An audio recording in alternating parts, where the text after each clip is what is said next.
오늘도 우리 모든 삶 가운데 하나님의 은혜로 가득 채워질 줄 믿습니다. 오늘 본문의 말씀은 용서에 대한 말씀입니다.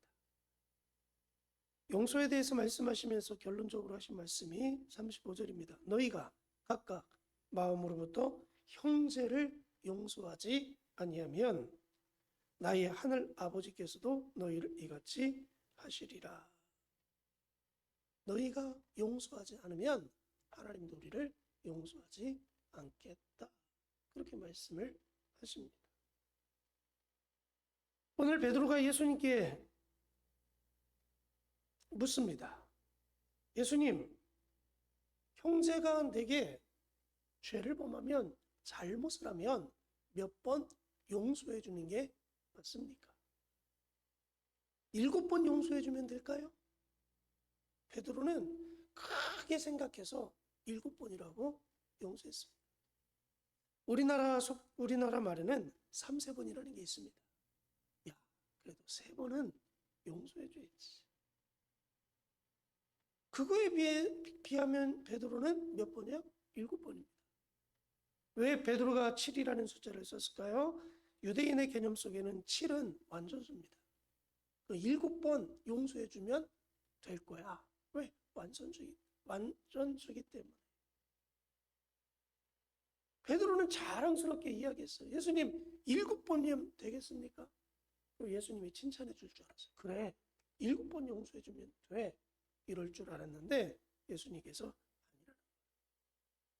아니다. 22절에 내게 이르노니 7번뿐 아니라 7번을 70번까지 용서해 줘라. 7번이 아니라 7번을 70번 용서해 줘라. 77에서 490번. 이건 숫자적인 개념이 아니라 예수님이 용서에 대한 마음가짐, 용서에 대한 자세에 대해서 베드로에게 말씀하고 계세요. 무슨 의미일까요? 끝까지 용서해 주라는 거예요. 끝까지. 7번을 딱 정해놓고 7번을 넘어가면 용서하지 말아야지, 이 생각이 아니라 끝까지 용서해 줄 마음으로 사람을 대하라고 말씀하고 계십니다. 그러면서 한 가지 예화를 예수님 들어서 말씀하시죠. 1만 달란트 빚진 자가 있는데 1만 달란트. 여러분, 1만 달란트가 얼마인 줄 아세요? 1만 달란트. 한 달란트는 6천 데나리온입니다. 1달란트가 6천 데나리온인데 6천 데나리온의 가치는 얼마냐면 한 데나리온이 장정 하루 품값입니다. 쉽게 생각하면 하루 일당이 10만 원이라고 계산하면 6천 데나리온이면 얼마예요? 한 데나리온이 10만 원이니까 6천 데나리온은 6억입니다. 꼭 1달란트는 우리 돈으로 10만 원으로 계산해 봤을 때 6억이에요. 6억. 한 달란트가 6억. 근데 1만 달란트래요. 얼마냐면 6조 원입니다. 6조. 상상할 수 없는 어마어마한 큰 금액입니다. 1만 달란트는 우리 돈으로 한 6조 정도. 하루 일당을 10만 원으로 계산해 봤을 때. 근데 하루 품삯이 더 높아지면 그 금액의 가치는 더 올라가겠죠.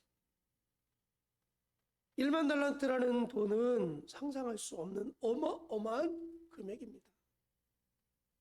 근데 이 빚진 자가 갚을 능력이 없어요. 오늘 말씀해 보니까 갚을 것이 없는지라.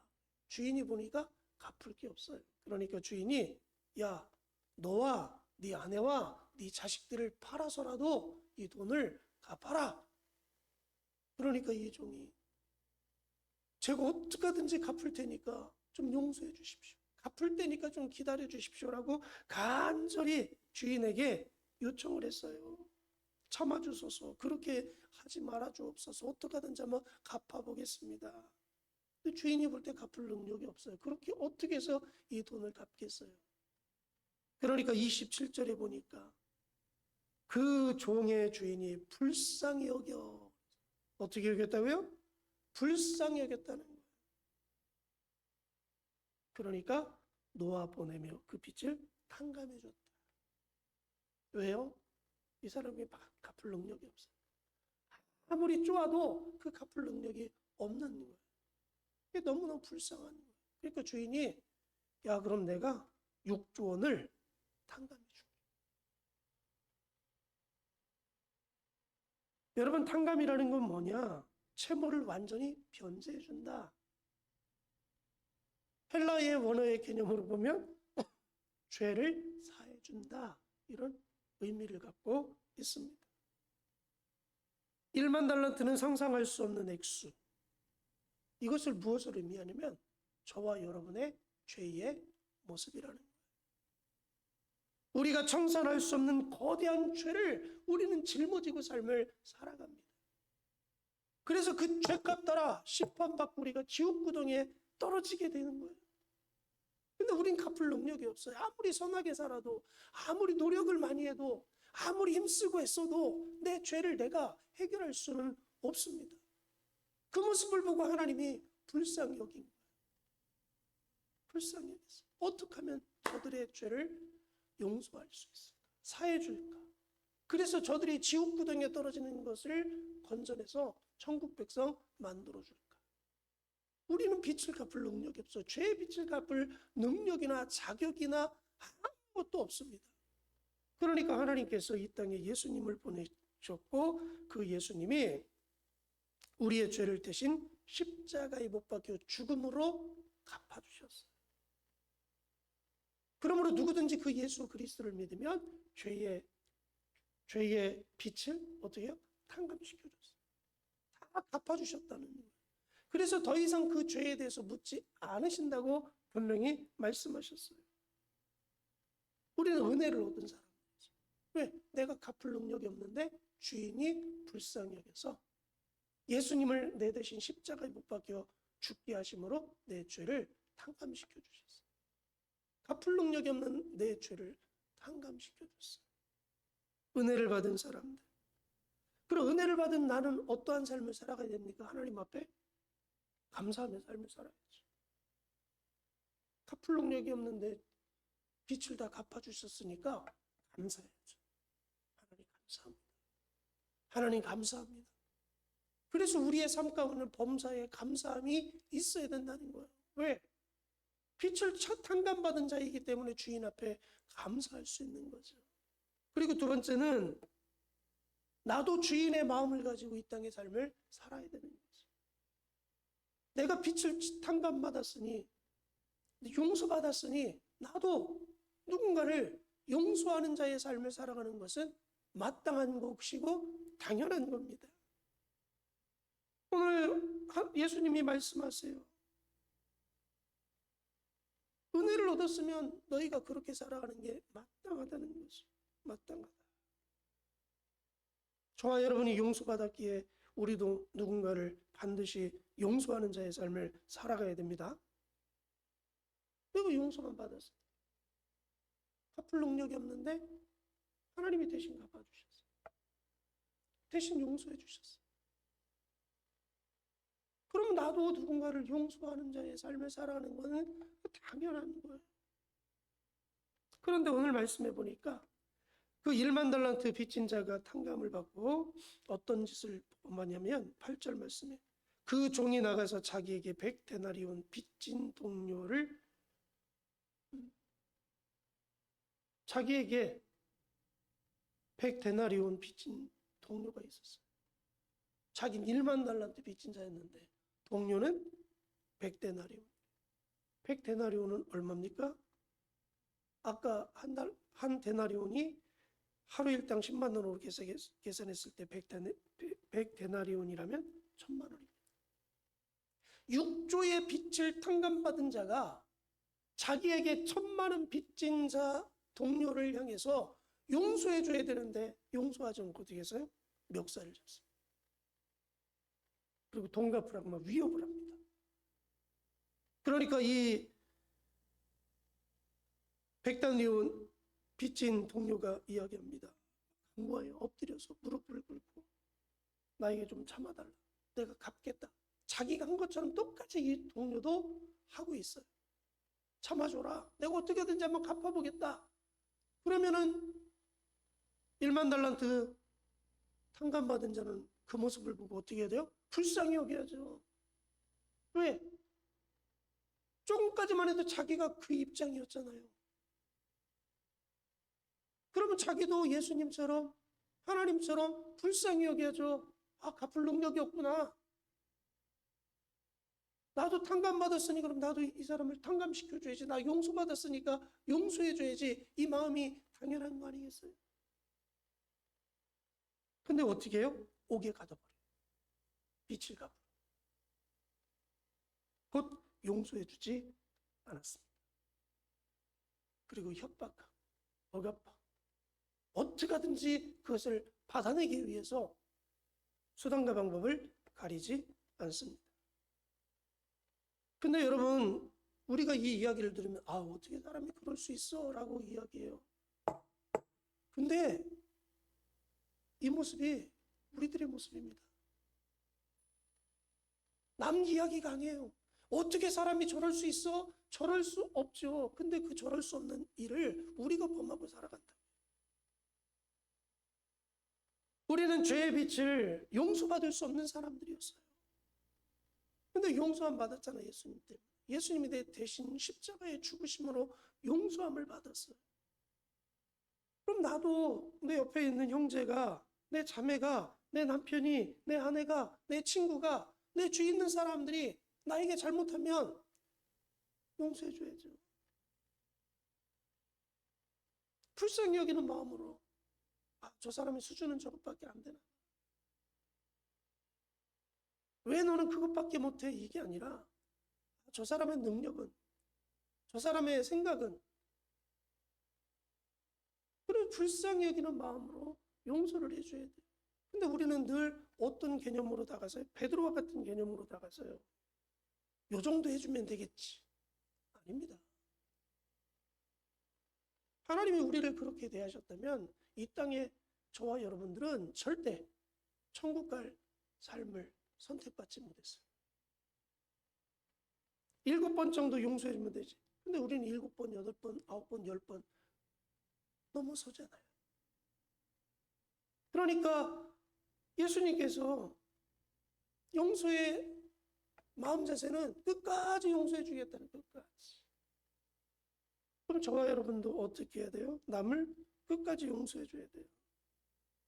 근데 우리는 그렇게 하지 않습니다. 우리는 용서받은 사람들임에도 불구하고 우리는 용서하지 않아요. 우리가 무슨 그렇게 의롭다고, 우리가 뭐 그리 잘났다고, 우리가 인생을 뭐 그렇게 멋있게 딱딱딱 맞추어서 잘 살아가고 있다고, 남을 용서하지 않고 정죄하고 심판하고 조롱하고 무시하고 아픔을 주는 일들을 우리가 자행하고 있어요. 예수님께 용서받았다면 나도 반드시 용서를 해주는 자의 삶을 살아가는 게 마땅한 것입니다. 여러분 다 용서받으셨죠? 그럼 나도 용서해야죠. 왜 나만 의롭다고 생각하고 내가 왜 재판장이 되어서 남을 판단하고 심판하고 용서하지 못하고 그러한 자의 삶을 살아갑니까? 여러분, 심판자는 오직 하나님 한 분밖에 안 계십니다. 내가 심판자 되면 안 돼요.